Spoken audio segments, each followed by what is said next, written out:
Okay, so we're live. Hello and welcome everybody to the 10th Big Data and Biomedicine seminar series organized by the Precision Medicine Lab. My name is Shahram. I'm the community lead at PML. We're still carrying on virtually, and it's nice to see a lot of you here today. The Big Data and Biomedicine Seminar Series, or BDB as we call it in our lab, um, are 40-minute talks by eminent speakers and visiting academics in areas of their expertise within and at the interfaces of biomedicine and big data. I'll also take this opportunity to mention that the lab is grateful for an overwhelming response to our call for open positions. We've had over 400 applications for the RA positions. Shortlisting was a mammoth task and is complete now. Interview invites have been sent, so good luck to the special ones, and thank you to everyone for their interest and patience. We can't wait to have you on board. So our lab is located in a dense cluster of hospitals and universities, and this seminar attracts students, academics, and clinicians from different institutes. Our speaker today is Dr. Saira Saleem. She is a research scientist at Shaukat Khanum Memorial Cancer Hospital and also a visiting scientist at the Institute of Cancer Therapeutics, University of Bradford in the UK. She'll be presenting her research around proteomics today. Feel free to ask any questions in the comments, and we will try to take as many as we can. So over to you, Dr. Saira. Thank you so much, Dr. Shahram. This is very nice opportunity, and I'm very thankful to you for this. My work is a part of this presentation that I have prepared here. Mostly, it's something that I have learned over the years, and I feel that there should be some modifications and changes that the entire scientific community needs to consider so that we can achieve the goal of patient treatment in the end. But I tried to cover everything in this title, that what is the role of proteome modifications to improve the accuracy of drug discovery. I am basically a basic science researcher. So my interests are mostly on the patient-derived in vitro models, especially cancer stem cells, and discovery of tumor biomarkers using the proteomics strategy. So most of my information will be based on proteomics, but I do want to address people who are working with drugs and designing drugs and screening drugs and how to use these biomarkers that everybody is trying to discover and validate how they can use these to their advantage. So, in summary, we can say that all the discovery-based research has to interpret itself into clinical application. And that's what we are calling these days the precision medicine, the personalized medicine, that everybody wants that each drug should individually able to help the patients, and because everybody cannot be treated the same way because people are different, their lifestyle is different, their environment is different, everything is different. So it should be very specific. Human genome was completed in 2001, but human proteome is still in process, and the organization which is working on the interpretation of the human proteome is Human Proteome Organization, and they say that they will be completing it by the year 2030. And mostly their work is divided into four categories. They say that we have these four pillars in which we are collecting all the data, especially the mass spectrometry based data, which is huge data, big data. A lot of information is created in one experiment, and one has to understand that what is the meaning of that information. And then they want to find out what are the antibodies that could be used as a therapeutic interventions. And recently, the fourth pillar was included in this, which is the pathology-based information, that what is present in the tissue. So they are trying to compile all the information for the scientists around the globe to understand and help them with their research projects. And the aim of all this work is that we want to interpret our phenotype based on our genotype, and they want to interlink the human genome information with the human proteome information, and all these things are available online these days. Everything starts with the patient samples, and we follow all these fancy techniques categorized into genomics or transcriptomics or proteomics or metabolomics or bioinformatics. I will be talking about all these things a little bit in my presentation today. And the ultimate aim of all these different fields of science is to help the precision medicine people to come up with better drugs.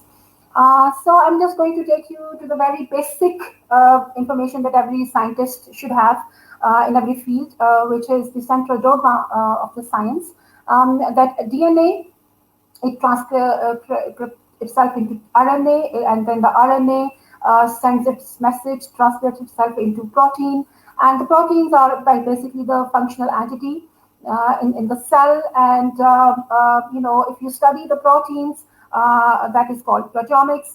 And in the proteomics, you study basically the expression of the proteins, where it is located really, what is the copy number, what is the modification each protein is undergoing, and what is the 3D structure resulting, as a result of all these, processes.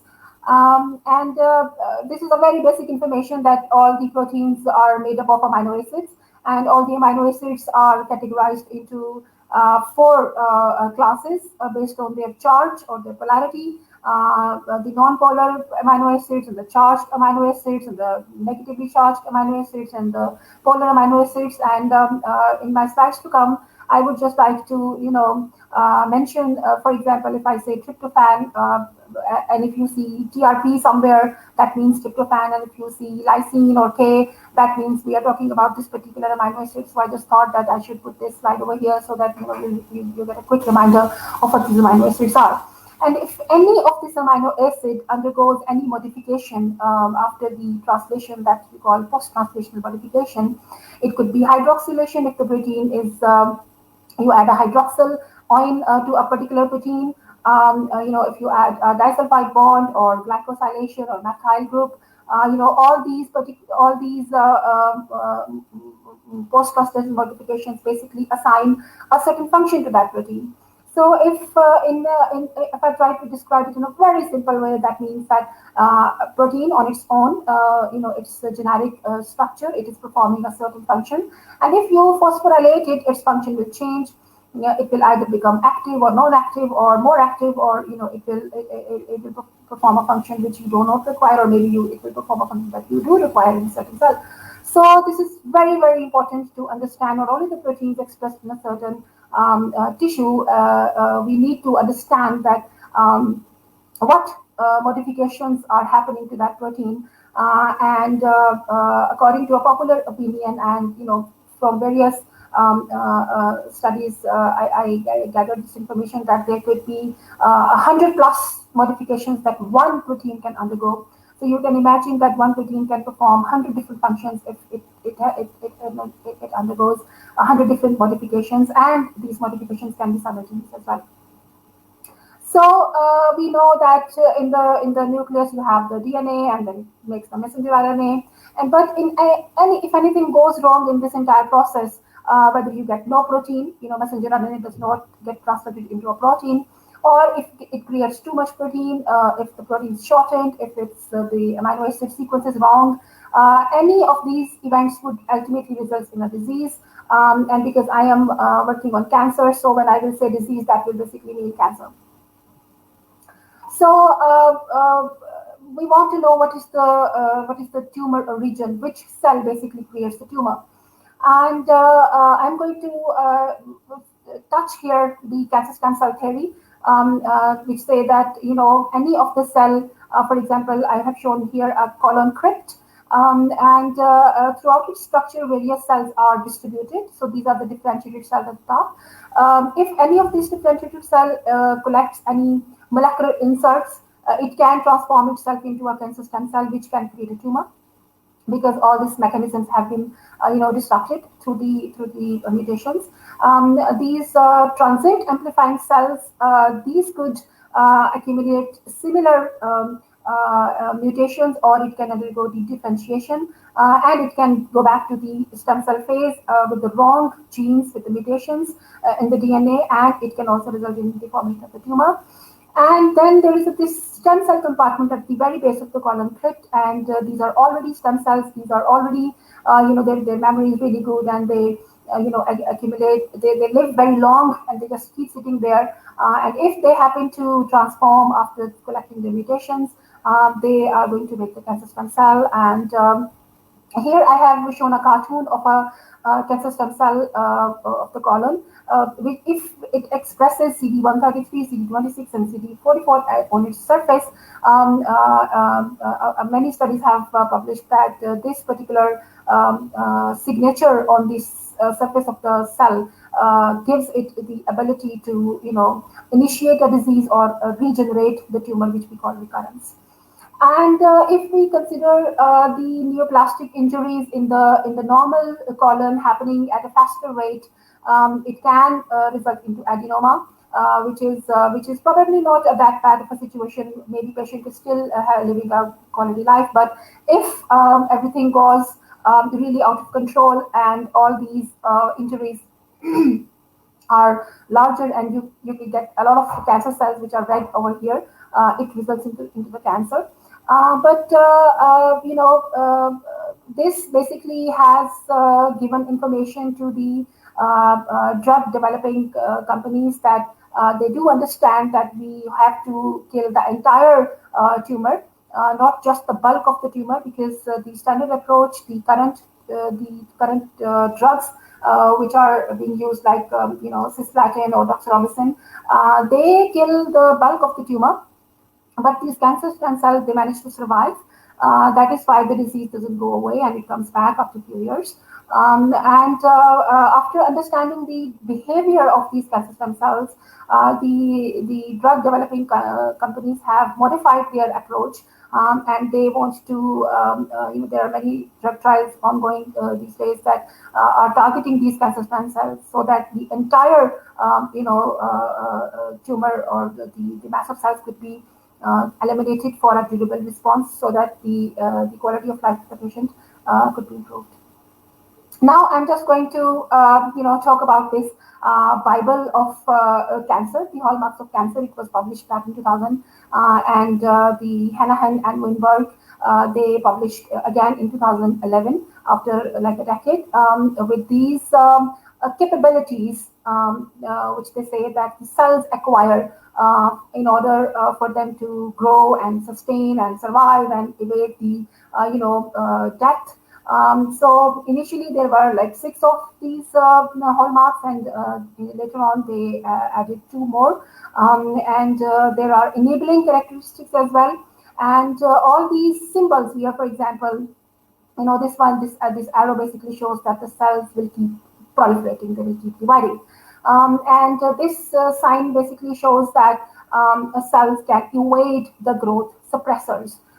They can, activate the metastasis. These projections at the end of this cell basically shows that this cell can move. It is the motility symbol.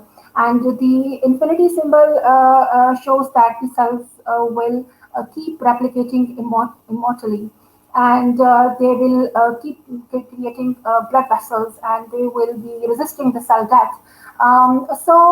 When we see, as a cancer researchers, when we look at any of these symbols, we understand quickly that what it means. And these emerging hallmarks, which is the involvement of the immune system to establish the disease, and the deregulation cellular energetics, which is the, you understand the metabolism of the cell. All of these parameters need to be understood completely in order for you to design the, study well. And very quickly, I'm just going to, talk about this figure, because This is basically summarizing that many of those mechanisms could be active for the cell to become malignant or cancerous. Any number of these could just, switch a cell from its normal state to a diseased state. But all of this talk is about the cells. We are not looking at what is present inside these cells. We are only looking at the cancer cells or the helper cells, like the cancer associated fibroblasts or endothelial cells or immune inflammatory cells.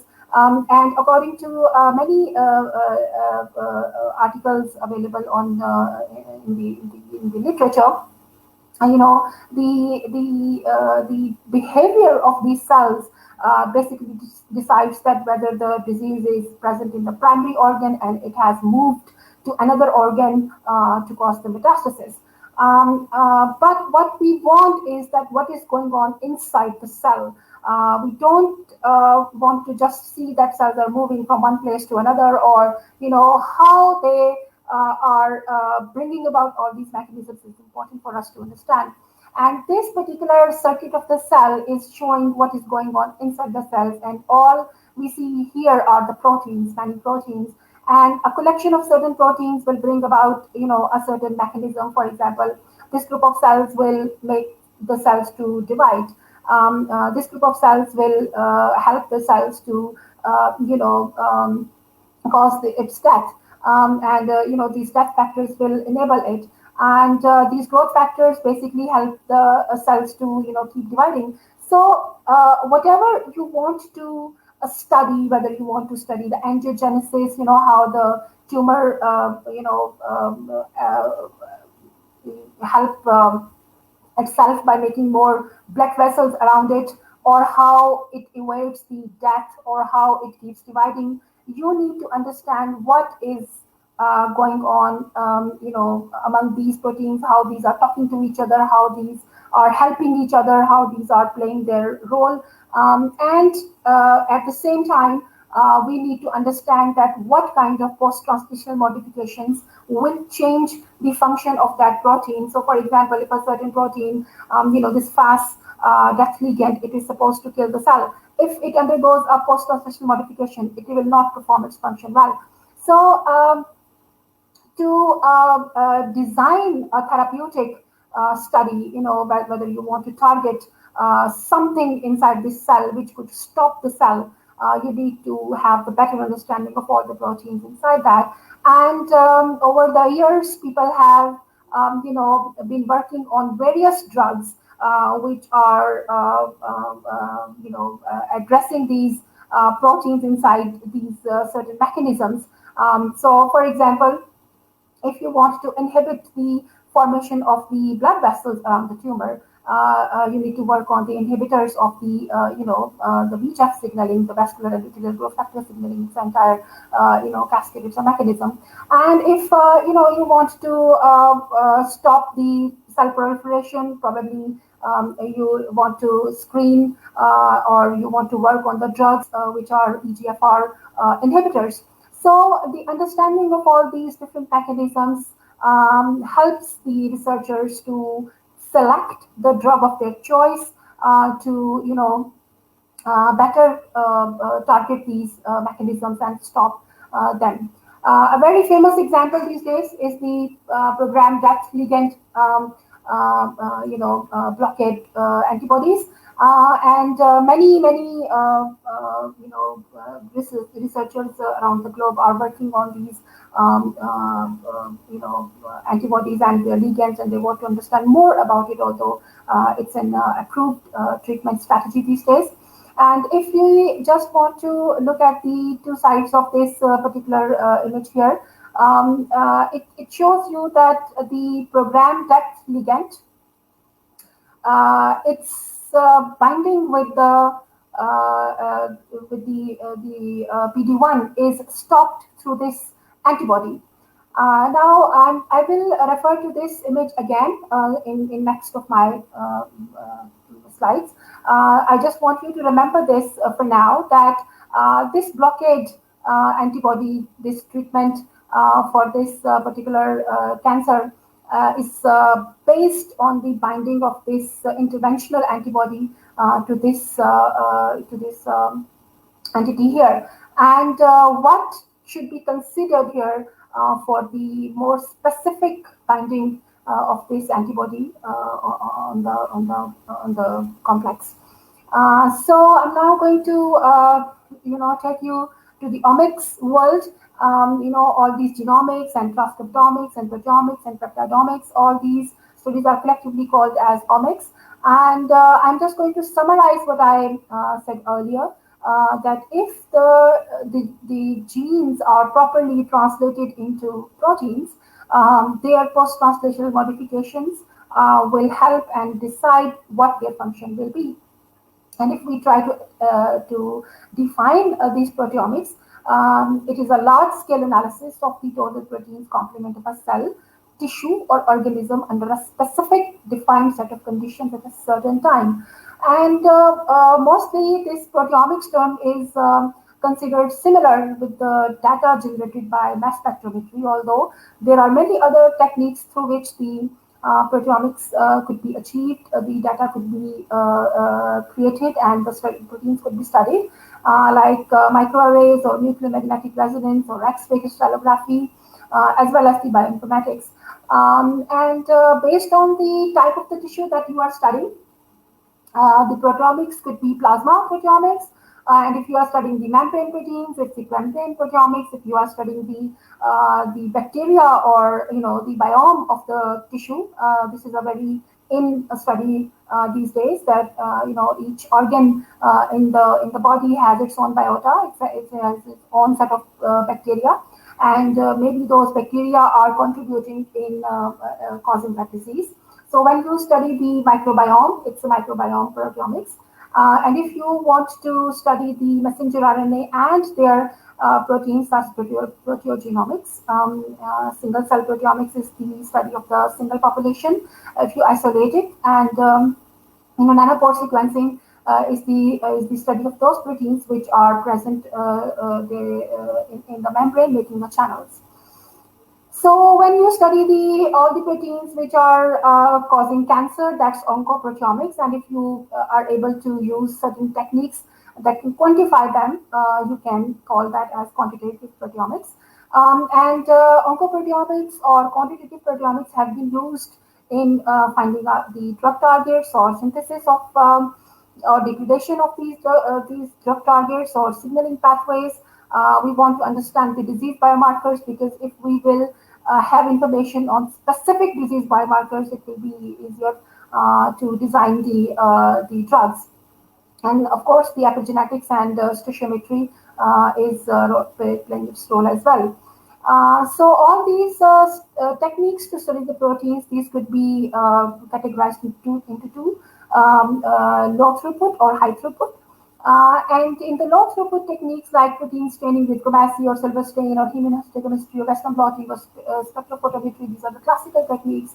And you can study only few proteins using these techniques. But the high throughput proteins like Moldimer spectrometry or ESI-MS, you can study thousands of proteins in one tissue sample in one set of experiment. And all these low throughput classical techniques, they give you, limited information. For example, the staining will tell you whether the protein is present or not. Western blotting will only semi-quantify it, or the immunohistochemistry will tell you what is the location of the protein, where it is present in the cell. These techniques do not tell you what is the sequence of the protein, what is the structure of the protein, whether it is acidic or basic, and what is the function of this protein. And all these things are very important when you are designing drugs or screening drugs, or coming up with studies to better identify the biomarker for the drug screening. And one of the examples of the high throughput strategy is MUTPIT, which is multidimensional protein identification using ESI mass spectrometry.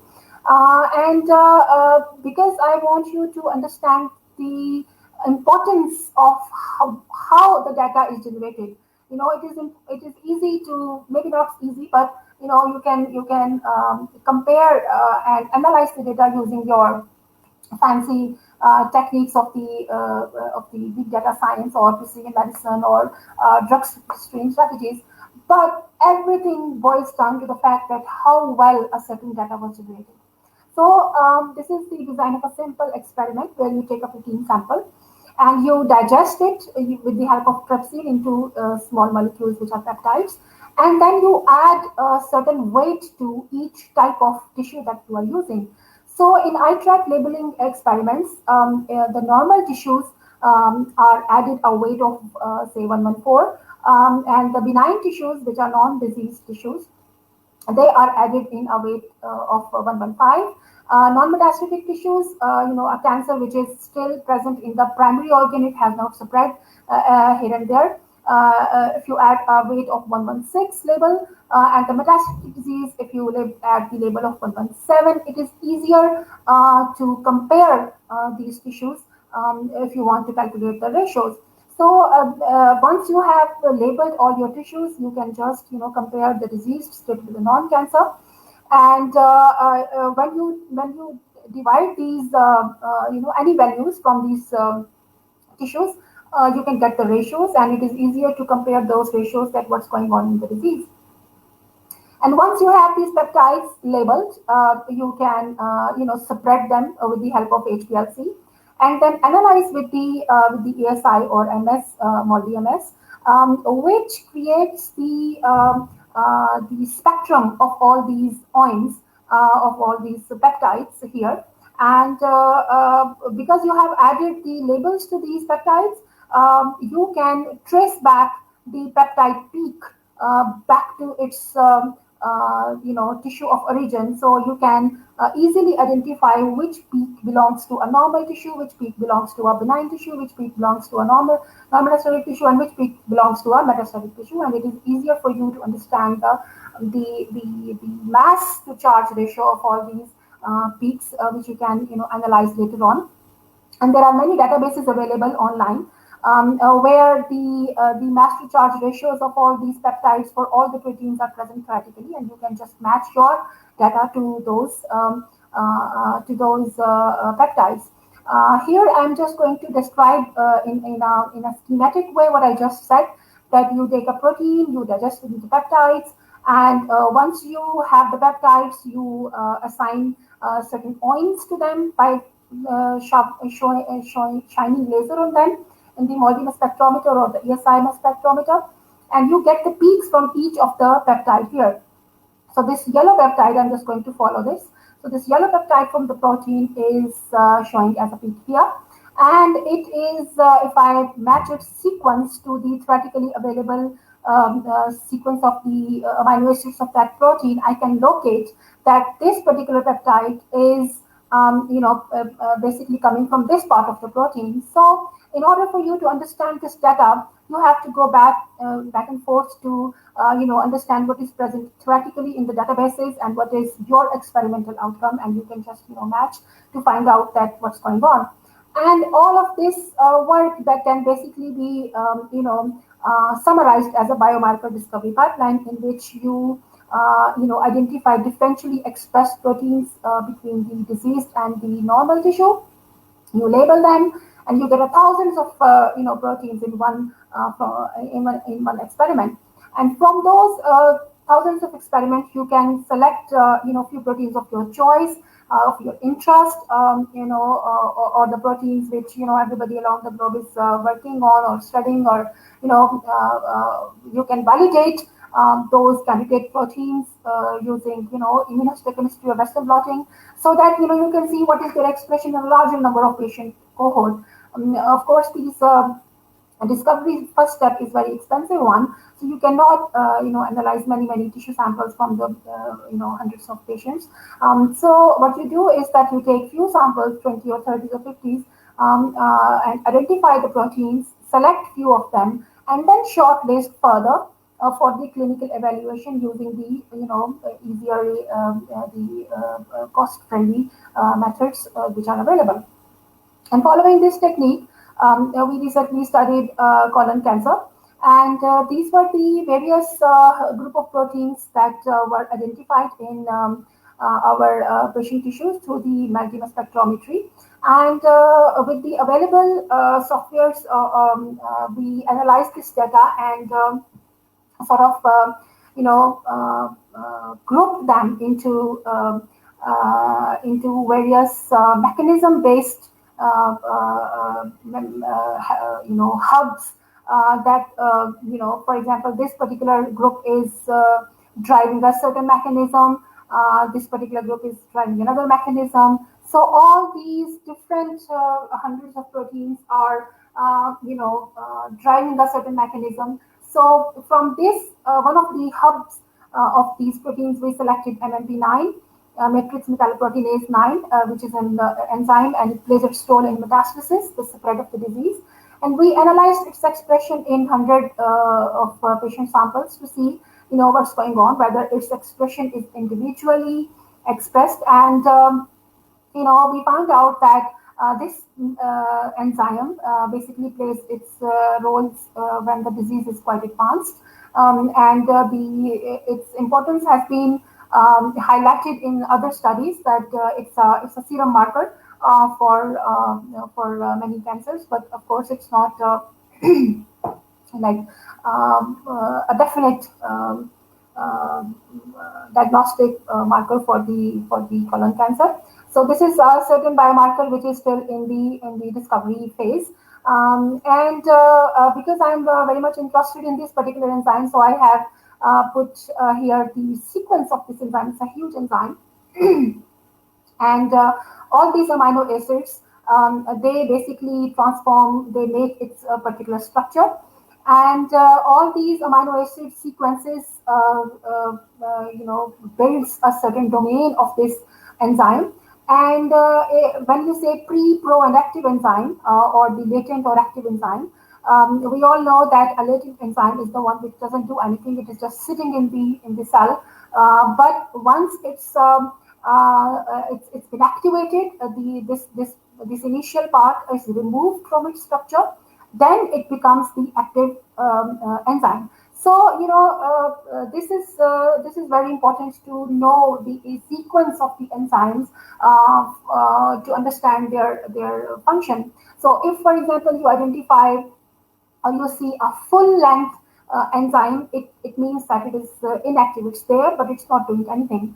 But if you remove this entire bit from its sequence, then it will become active.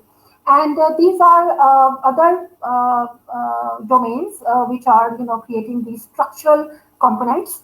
When you are designing a drug, it is important that what is the structure of the protein, and what is the sequence of that protein that you are working with. So if it's a full length protein, all the domains are present there. If these hemopexin or these domains are not here present here, it means that all these sequences are not in the enzyme. And this green letter E here, that basically shows the active site. So all these things are important, and it should be kept in mind while you are designing your drug, or you want to understand what will be the function of that drug in order to kill or block or enhance this particular enzyme. This is again a summary of what I just said, that you match your experimental values of the mass to charge ratio to the theoretical ones, and you can locate back to all the cryptic digests in the data that you have. And all these, if I want to see that this T19 peptide, where it is located on the enzyme structure, I can see that it is in the pro region. So yes, this is a signature peptide, but maybe it's not so important when it comes to designing the drugs.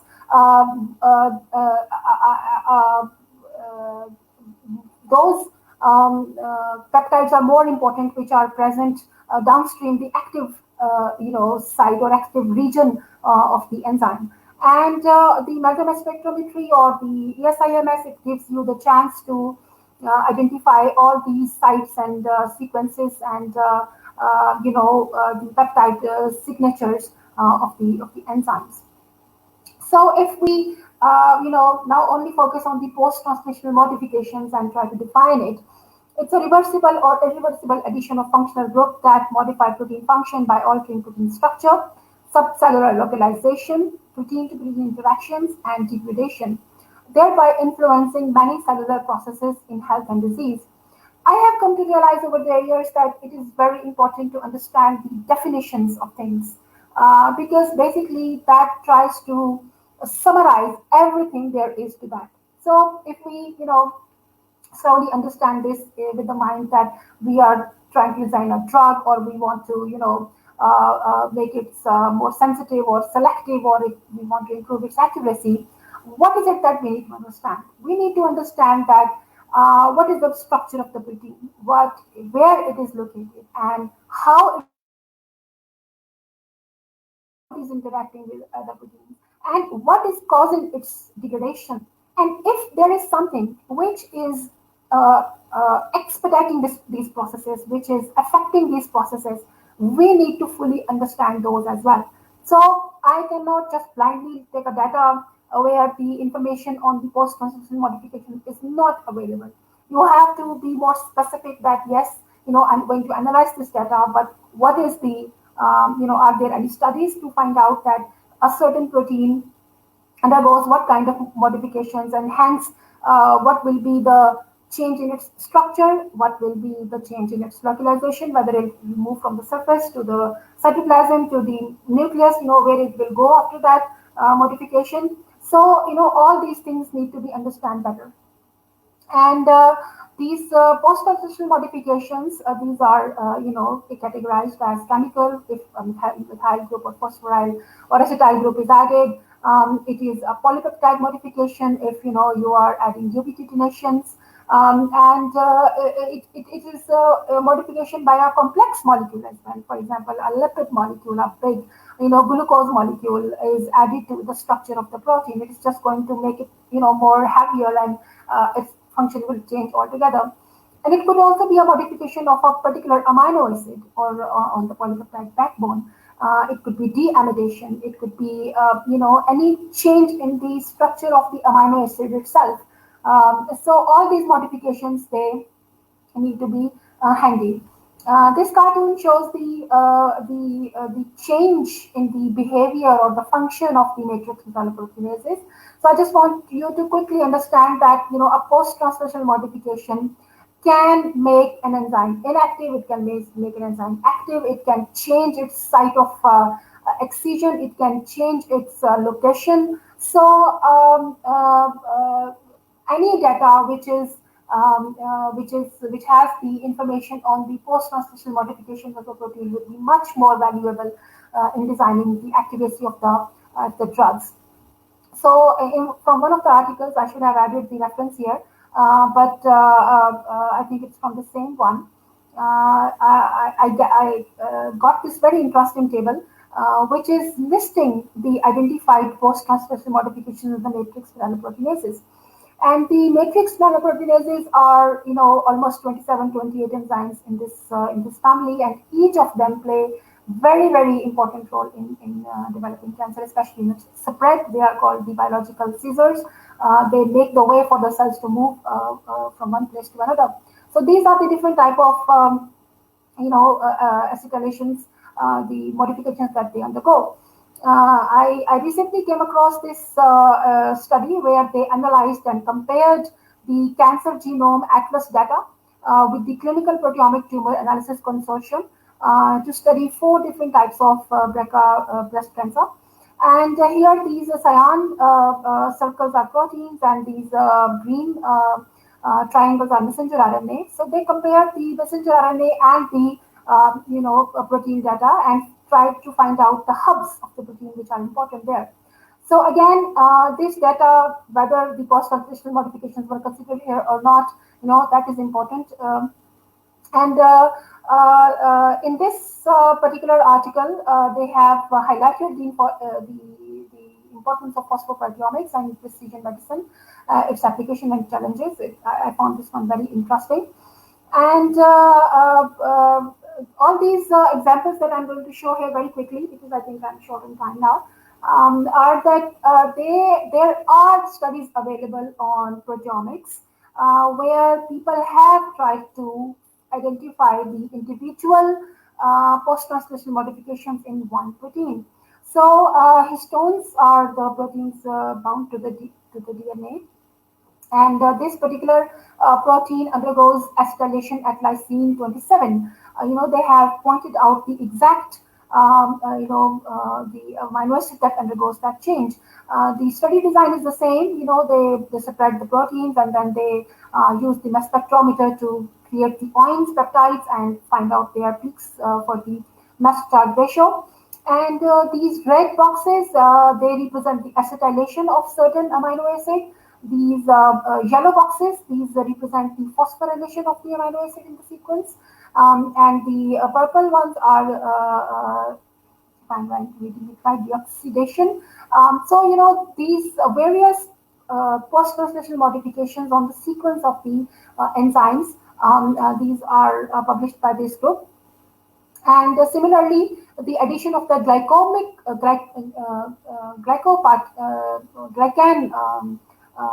entity to the protein has been studied as well. And the panel of these four biomarkers, the selected ones, which were very different in their expression from the control to case in this study, they have considered the addition of the glycan entity to the protein. So, this is an important article in this direction. Similarly, glycocytome is studied recently, and this is the serological biomarker study for the colorectal cancer, and they have mentioned that the specificity of this particular biomarker is 96% as compared to the 89% CEA, which is already in use for the identification. So the take-home message really is in this slide here that the selectivity of the right biomarker by the right drug is very important. And currently the drugs around the globe which other people are working on, or they have received an approval for their use. Those are mostly membrane proteins, but there are drugs which target the nuclear proteins, cellular proteins, and you have to have a certain right biomarker for the predictive models. And all these biomarkers, these are proteins, so they undergo post translation modifications for sure. So it is important to understand the protein shape, their modifications and their functions, so that the selectivity and sensitivity of the drug could be improved. And a next generation biomarker with all its post-translational modifications known will help to improve the accuracy of the drug. And definitely these modifications could be only known if we design the basic studies better. And then once you have this data, the bioinformatics people or the big data scientists, they can form meta-analysis to see what is the significance of those in terms of finding the right drug for the patient treatment. Thank you very much for your time. I would like to take any questions if you have any.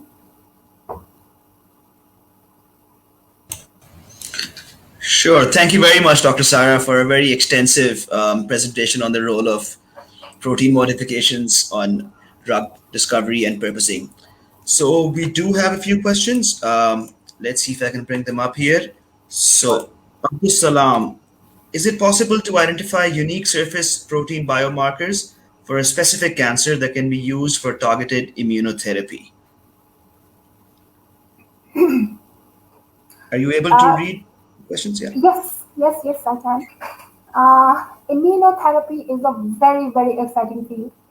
And yes, my quick answer would be yes, of course, there are techniques available to identify these surface proteins. But what is their specificity? What is their function? What is their role? What is their interaction with the drugs present in the what you call the bank of drugs, the library of drugs?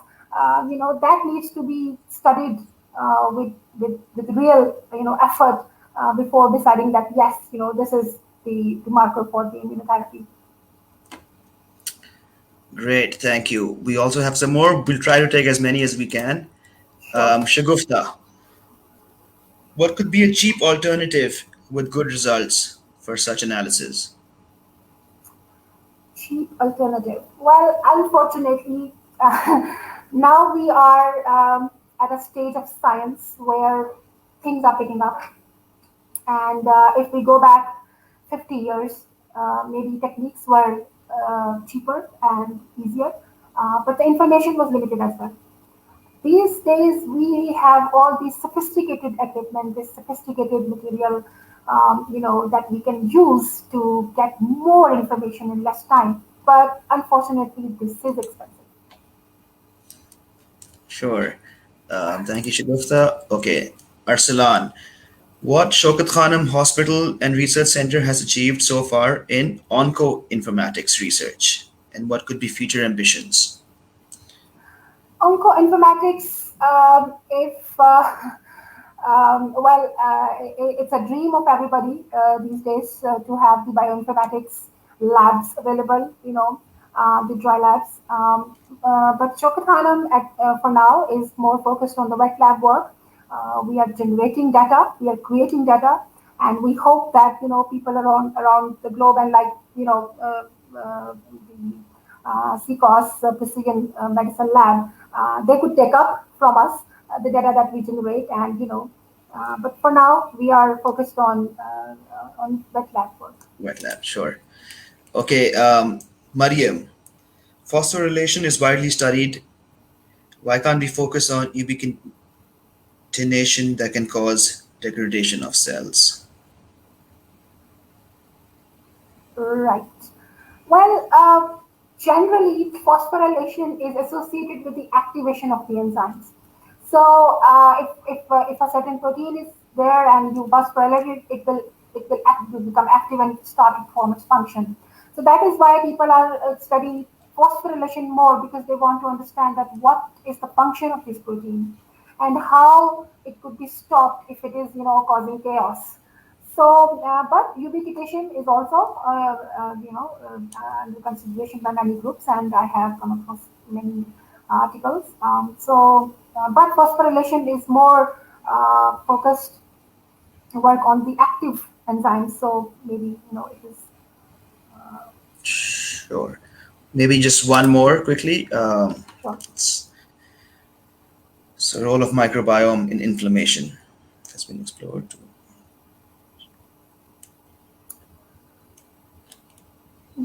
Okay, yes, I have read the question. Yes, the quick answer will be yes, because there are studies available, and they do tell that yes, the presence of these certain bacteria, it modifies the host cellular proteins, but not much work has been done so far, and it is in very beginning phase right now. But yes, there are studies available. Sure. Just one more, and we're gonna call it ends after this. So it's Abdul Salam again. If you can read the question. Yeah. Is the mutation in the amino acids of hemoglobin is highly stable in either most or some of colon cancer patients for which the drugs should be designed? Very good question. Because proteome is a very variable thing. When we say genome, it's static. When we say proteome, it's variable, because cells, they divide after a few days, and what new protein they will come up with, that will be, something that we don't know. So, but when you perform experiments in the lab setting, you perform everything in a very controlled manner. So in the lab setting, you can control, what you have in your cells. You can control the mutations, and you can have certain, controlled environment. But inside the body, human body or the animal body, yes, things will be very, very variable. Great. Thank you very much for answering such questions, Dr. Saira. So just to sum this up, so part of our oral genomic study, we're collecting samples for oral squamous cell carcinoma, and it's the most common sort of cancer here in KPK. But what are the Yeah. numbers like in Lahore?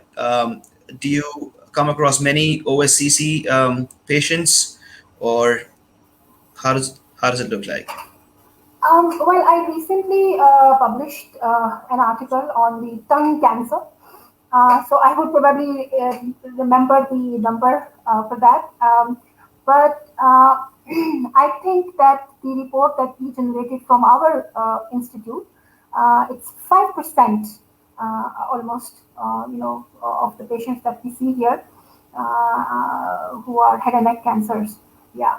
So yeah, Great. that's It'd be really nice for us to sort of collaborate with surgeons, let's say, over in Lahore to yeah, also collect samples for our yeah, study.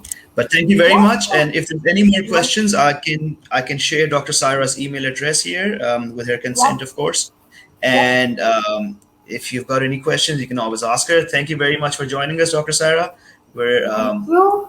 and happy to host you. And hopefully, we can, when things get a little better, maybe we can visit Lahore, or we'd also invite you to Sure. Yes, yes, host you in definitely. Peshawar. Yes, yes, yes, definitely. Thank you so much. Thank All you. right. Was a Thank you so pleasure. much. Thank you. Bye. All right. Have a good day. Khuda Hafiz.